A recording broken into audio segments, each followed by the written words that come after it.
मी solid माती खाल्ली। आता पुन्हा काय केलंयस? काका मी प्रांजलला हॉल देऊन टाकला। काय?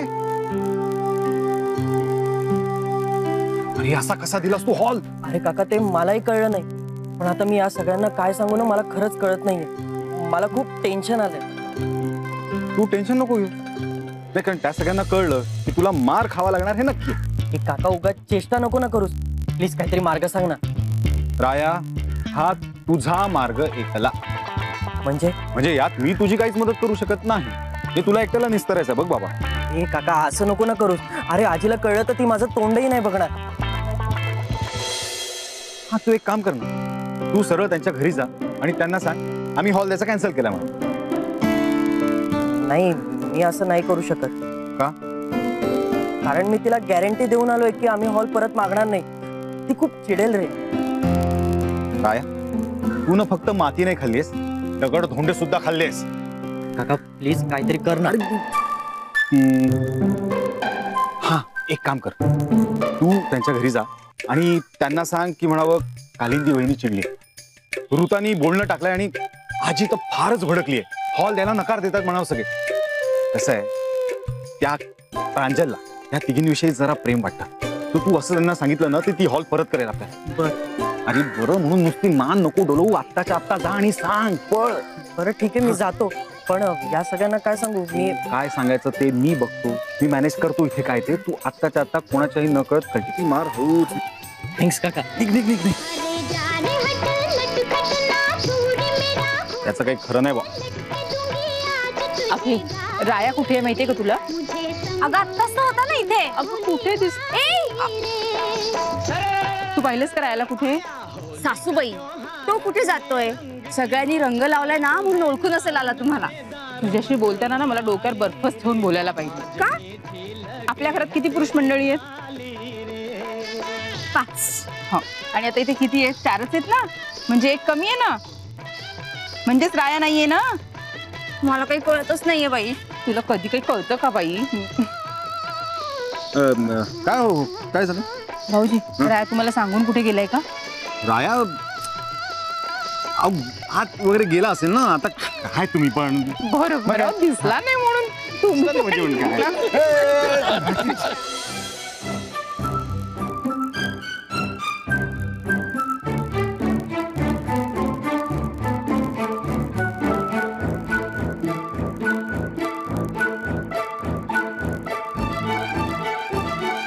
ओ साहेब, ओ चला बाहेर।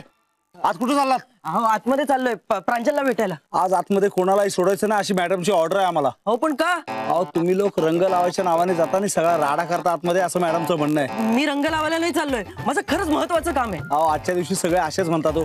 मी बघा मी असा गेलो आणि असा परत आलो। हा सांगितलं ना, नाही म्हणजे नाही।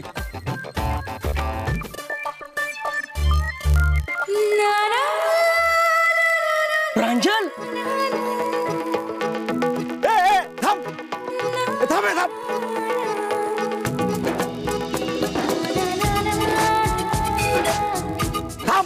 मम्मा मम्मा काय झालं? मम्मा गल्लीतला एक मवाली आत घुसलाय। अगं बाई, मला रंग लावायला येत असणार बहुधा। तू आज जा बघू, म्हणून मी तुला सांगत होते ना, आज जा, मी बघते। वॉचमॅन वॉचमॅन थांब थांब। शी कोण हा? Sorry sorry sorry.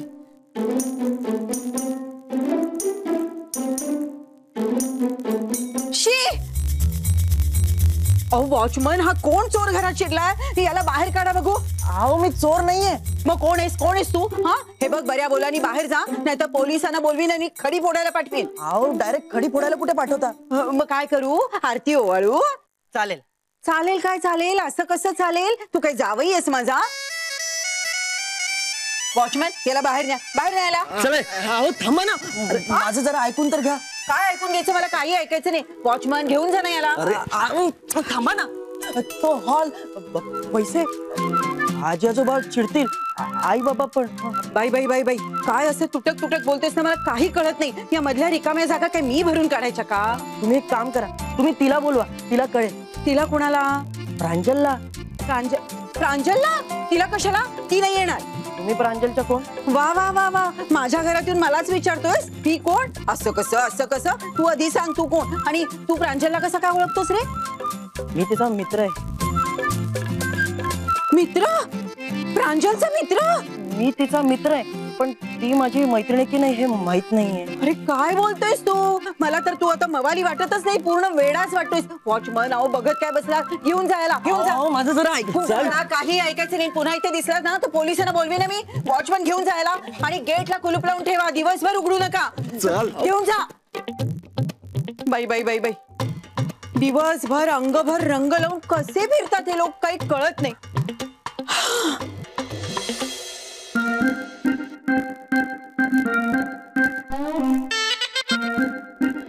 अरे रंगपंचमी संपून सगळे आंघोळीला गेले, किती वेळ लावतोस? आता मलाही घाल अंघोळ. नसलं आजी माझ्यावर चिडणार. नाही ते चिडू दे, पण तिथे काय झालं ते तर सांग. अरे मला बघून ती प्रांजल आतमध्ये निघून गेली. मग तिथे ना एक बाई आली. ती मला म्हणाली मी तुझी पोलीस कंप्लेंट करीन. आई होती तिची?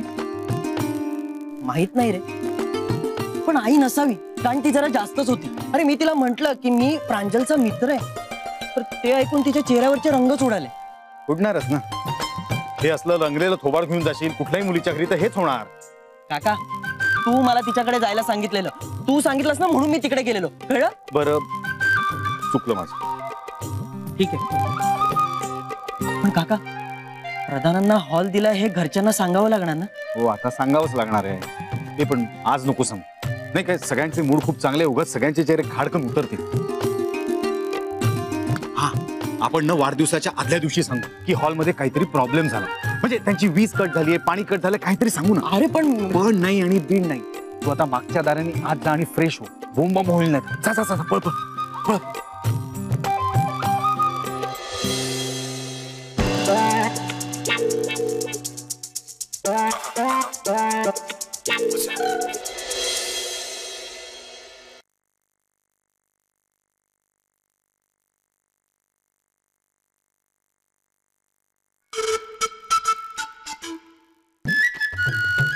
काय काय झालं? बघ्या, राया कुठे होता? अब कुठे नाही, इथेच तर होतो. पण आम्हाला वाटलं की तू त्या प्रधानांच्या घरी गेला होतास म्हणून. राया, ऋता काय म्हणते ते खरंय? काय खरंय का? तू प्रधानांना हॉल दिला? तुला कोणी सांगितलं? कुणी सांगितलं नाही, मी मगाशी तुझं आणि काकांचं बोलणं ऐकलं.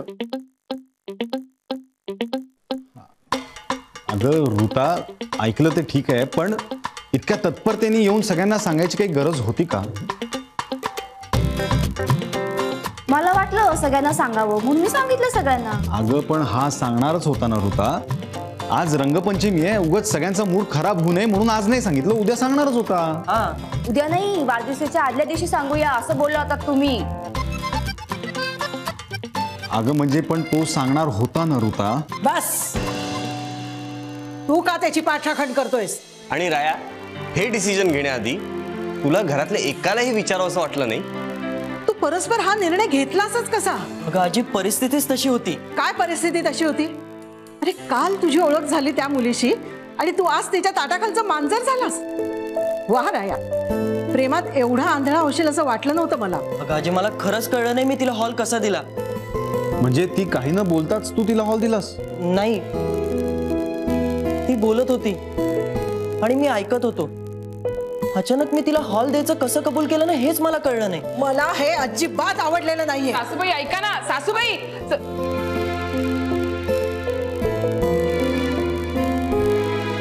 थांबा, मी तिची समजूत घालण्याचा प्रयत्न करतो.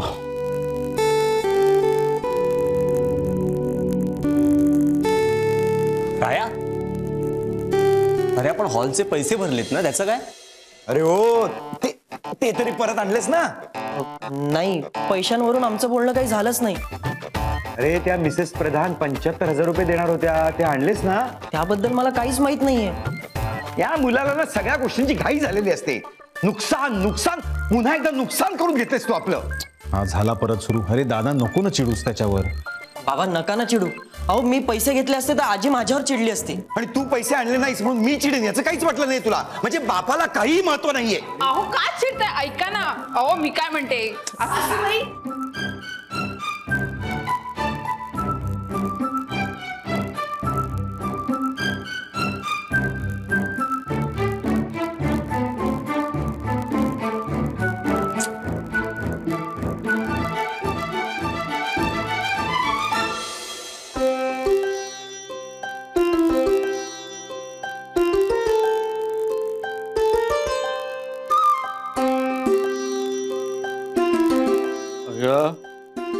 आता चालून चालून पाय दुखलेत माझे. मला जरा बसायला तरी सांगशील? असं वेड्यासारखं फेऱ्या मारायला मी सांगितलं नव्हतं तुम्हाला. मी कशाला सांगू बसायला. ठीक आहे, मग मीच बसतो. काय पण रायाने कुठल्या परिस्थितीत हा डिसिजन घेतला याचा विचार आपण नको का करायला? बरोबर, त्यानं आपला विचार केला नाही तरी आपण त्याचा विचार करायचा. अरे हो, पण शेवटी आपलाच नातू आहे ना तो. आहे ना, आपलाच नातू आहे. पण काही ठरवायच्या आधी आपल्याला विचारलं पाहिजे असं एकदाही आलं नाही त्याच्या मनात. काय ही एवढ्या सुंदर मुलीबरोबर तो आयुष्यात पहिल्यांदाच बोलला असेल ना. हो, ती पोरगी काल त्याच्या आयुष्यात आली आणि हा लगेच नंदी बैलासारखी मान डोलवायला लागला तिच्या पुढ्यात. तेव्हा त्याला आपली आठवण नाही आली? अगं नसेल आली, पण म्हणून एवढं टोकाला जायचं? तू साधा विचार कर, तो नेहमी आपल्यालाच विचारतो ना. तुला आठवतं 10वी पास झाल्यानंतर आर्ट्सला जायचं, सायन्सला जायचं का कॉमर्सला जायचं ते विचारण्याकरता तो आपल्यालाच अगोदर भेटला होता ना. यायलाच पाहिजे. आजी आजोबा होत आपण त्याचे. अगं मलाही तेच म्हणायचं होतं. कुठलाही निर्णय घेण्या अगोदर माधव आणि कालिंदीकडे जायच्या अगोदर तो आपल्याकडेच येतो ना. हो, पण मी त्याच्यावर चिडले. अगं हो, पण माझ्यावर चिडल्यावर माहेर म्हणून हक्काने तू त्याच्याच खोलीत जातेस ना. हो, आणि काय की रायाच्या आयुष्यात काही वेगळं घडलं तर एक वेळ तो मला नाही सांगणार, पण तुला मात्र नक्की सांगेल. मग हे पण सांगायचं. तो मोबाईल असतो ना खिशात, निर्णय घ्यायच्या आधी पटकन एक फोन करायचा आणि सांगायचा आजी असं असं घडलंय, मी काय करू. अगं नसेल मिळाला त्याला तेवढा वेळ, पण खरं सांगू का, तुला घरी आला ना त्यावेळा त्याच्या चेहऱ्यावरचा आनंदच सांगत होता काय मुलीच्या प्रेमात पडलेला आहे. बाई बाई बाई बाई, अगं इतकी बोलतीस त्या रायाबद्दल, त्याच्या प्रेमात नाही ना पडलीस? अगं मम्मा, तुझ्याकडे मोबाईल होता ना, मग फोनवरूनच सगळे प्रॉब्लेम का नाही सोडवले? त्याला भेटायला जायची काय गरज होती? तू उठसूट माझ्यावर संशय कसला घेतेस ग? बरं कुठल्याही मुलाच्या प्रेमात पडायला मी काय मूर्ख आहे का? बरं मुलाचं जाऊ देत, तुला तुझ्या सख्या मुलीवर विश्वास नाहीये का? बाळा, तुझ्यावर विश्वास आहे ग, पण तुझ्या वयावर विश्वास नाहीये. तू बघितलंस ना आज कोण कुठला तो मुलगा रंग लावायला आपल्याकडेच कसा आला ग? काय माहिती, बरं त्याचं तोंड तरी धड दिसत होतं का? अगं पण तो नेमकं तुझंच नाव कसा घेत होता ग? कुणाच ठाऊक. काय बोलत होता एक शब्द कळला नाही. आई काय, बाबा काय, हॉल. अगो बाई, अगं तो त्या सुखांत हॉलवरनं तर आला नसेल? जाऊ देत ना मम्मा, आपल्याला काय करायचंय? असं कसं, असं कसं? अगं मागे आपल्या प्रियाला भेटायला असाच होळीच्या दिवशी एक मुलगा आला होता आणि नंतर मला कळलं ती ज्या मुलाबरोबर पळून गेली ना तोच होता तो. मम्मा, आता प्रियाताईचा विषय काढायची काय गरज आहे? असं कसं? तुला कळलं पाहिजे ना, तिच्यामुळे मला किती त्रास होतो ते. आम्हाला पण त्रास होतोय ना. बरं आपलं ठरलंय ना, प्रियाताई विषयी बोलण्यापेक्षा माझ्याबद्दल बोलूया आपण. आणि मी कोणाच्या प्रेमात पडेन असा मुलगा अजून मला भेटलेलाच नाहीये. खरंच ना? हो खरंच. घे बघू माझी शपथ. परत शपथ? घे ना, माझ्या समाधानासाठी घे. बरं तुझी शपथ. हा, आता कसं मोकळं वाटलं बाई. झालं ना तुझं समाधान? मी सुटली. अजून नाही की मी सांगितलेल्या मुलाशी लग्न केलंस ना की गंगेत घोडं झालं. पण मम्मा, मी तुला सांगितलंय की नाही इतक्यात मला लग्न नाही करायचं. असं कसं, असं कसं? जेव्हा कधी करशील तेव्हा मी निवडलेल्या मुलाशीच करशील की नाही? नाही, अगदीच तसं नाही. म्हणजे माझी पण काहीतरी चॉईस आहे ना. तू पसंत केलेला मुलगा मला आवडेलच हे कशावरून? प्रत्येकाची आवड वेगळी असते. ठीक आहे, मला मान्य आहे, तू कर तुला आवडलेल्या मुलाशी लग्न. पण माझी एक अट तुला मान्य करावीच लागेल. तुझी कुठली अट?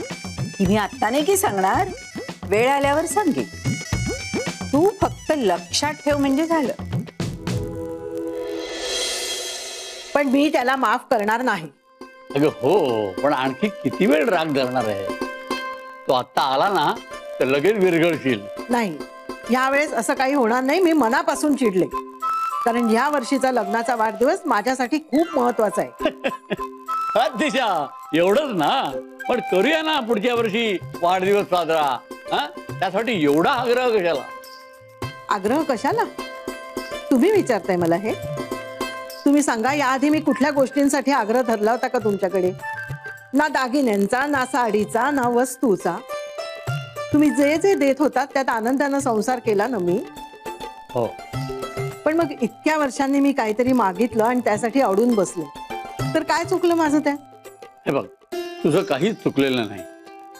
तू आजपर्यंत कशासाठीही कधीच अडून बसलेली नाहीस हे मला मान्यच आहे. पण आपल्या नातवंडांचा आनंद, तोच आपला आनंद आपण मानायला हवा की नको? अहो, पण आयुष्यात एकदाच आयुष्य आपलं जगून झालेलं आहे रुक्मिणी. आता जे काही आहे ते त्यांचं आहे. आपल्या वाढदिवसाची तयारी करण्यासाठी आपला रायाच होता ना सगळ्यांच्या पुढे. मग आपण नको का त्याचा विचार करायला? हो, पण तो चुकलाय. ठीक आहे, तो चुकला असेल तर आपण त्याचे कान उपटू. पण असं त्याच्यावर रागवण्यात काय अर्थ आहे? हा, म्हणजे राया म्हणतो ते अगदीच काही. म्हणजे तुलाही मान्य आहे की रायाने घेतलेला निर्णय मूर्खासारखा नाही? हा, म्हणजे तुझं हे आजी पण टिकवण्यासाठी तुझं हे चिडण्याचं नाटक चालू होतं, हो ना? म्हणजे तुझ्या मनात सुद्धा रायाचाच विचार चालू आहे. हो आहेच, पण तरी राया स्वतःहून माझ्याशी बोलायला आल्याशिवाय मी त्याला माफ नाही करणार. ठीक आहे, नको करू माफ. शाबास प्रांजल, आज तू माझं नाव काढलंस. अरे वा वा वा वा वा, माय लेखीत मधलं हे प्रेम बघून असं वाटतं की हॉल मिळालेला दिसतोय. प्रांजलनी माझ्या पावलावर पाऊल टाकलं. अरे बापरे, म्हणजे हिनं त्याला शपथ वगैरे घ्यायला लावली का काय? पप्पा, असं काही केलं नाहीयेस ना? घे बरं माझी शपथ. हे सगळं काय चाललंय? माझी शपथ हा काही चेष्टेचा विषय आहे? नाही, सॉरी सॉरी बेणा. Pranjal, say sorry to mama. Sorry mamma. पण प्रांजलनी आज झटक्यात काम केलंय. आता कसला झटका दिला हिनी? म्हणजे ब्रह्मास्त्र वापरण्याच्या ऐवजी मोहिनी अस्त्र वगैरे वापरलं का काय? पप्पा, नाही, म्हणजे एवढी पटापट कामं कशी काय झाली? झाली अशीच. प्रांजल, काही प्रेमाभिमाची भानगड नाहीये ना? नाही, मुलगा चांगला आहे म्हणून विचारलं. तुम्हाला कसं माहिती? फोनवरती बोलताना ऐकलंय मी. काय नाव काय ग त्याचं? राया. शी, राया? हे काय नाव झालं? राया? हा, हो, ऍक्च्युली मी पण त्याला पहिल्यांदा राया म्हटलं ना, मला पण ऑर्डरच वाटलं ना. मग हो का? खरंच? आपलं आमच्या समोर म्हणायचं म्हणून म्हणतेस? तसं काही नाहीये पप्पा. तुम्ही उगाच तिच्या डोक्यात काहीतरी वेगळं टाकू नका. अहो, हे सगळं काय चाललं होतं? नाही, कशात काही नाहीये ना हे तपासून बघत होतो. अहो, पण कशात काही नसलं तरी सुद्धा असं बोलून बोलून कशात काही झालं म्हणजे? गंमत करत होतो मी. असली कसली गंमत? एक दिवस आयुष्याची गंमत होऊन बसेल. हे पहा, घर जावयासाठी तिचं मन वळवायचे किती प्रयत्न करते मी, ते असे बिघडवू नका. कुठलाही विचार न करता आंधळेपणाने मी तिला हो कसा म्हणालो ना, हेच मला कळत नाही. प्रेम आंधळ असतं म्हणतात ना, तेच खरं. ते आपल्याला कशाचाही विचार करू देत नाही राया. काका, हे अगदी खरं आहे. एकदा प्रेमात पडलं ना की गाढवाचं पिल्लू सुद्धा हरणाच्या पाडसारखं दिसायला लागतं. मुकुंदा, हे तू ऋताविषयी बोलतोय का? हे ऋता, बघ काय बोलतोय. जोरू का गुलाब. ए काका, जोरू का गुलाम वगैरे काही नाही. ऋतावर माझं प्रेम आहे. हो हो हो. ठीक आहे ठीक आहे ठीक आहे, माहिती आहे मला. पण मला असं वाटतंय की आपला राया आहे ना त्या प्रांजलच्या प्रेमात पडला. ऍक्च्युली काय राया, खरं सांग आता, खरं खरं काय ते सांग. अरे तसं काही नाहीये काका, मला फक्त ती आवडते. हा म्हणजे आणि एखादी गोष्ट जर आपल्याला आवडत असेल तर त्यावर आपलं प्रेम असायलाच हवं असं नाही ना. हॉल दिलास ना. तेच तर ना, तिला हॉल देण्याच्या आधी आजीचा चेहरा माझ्या डोळ्यासमोर का नाही आला असं वाटतंय मला. कसला अनरोमॅन्टिक आहे रे हा. ती मुलगी समोर बसलेली असताना आजीचा चेहरा डोळ्यासमोर का नाही आला असं वाटतंय याला. अरे दादा, म्हणजे आजीचा चेहरा माझ्या डोळ्यासमोर आला असता ना तर तिला हॉल दिला नसता ना. ओके, काही हरकत नाही. पण तो हॉल अजूनही आपल्याच ताब्यात आहे ना. नाही, म्हणजे मी तिथेही माती खाल्ली. मी तिकडे असताना हॉलच्या मॅनेजरला फोन करून सांगितलं की आम्हाला हॉल नकोय. असू असू दे. आता आपल्याला काहीतरी सुवर्ण मध्य काढायला हवा. आईचा राग जर वाढत गेला ना तर त्यांच्या लग्नाच्या वाढदिवसाचा फियास्को होईल, आधीच सांगतो. तर विचार करा.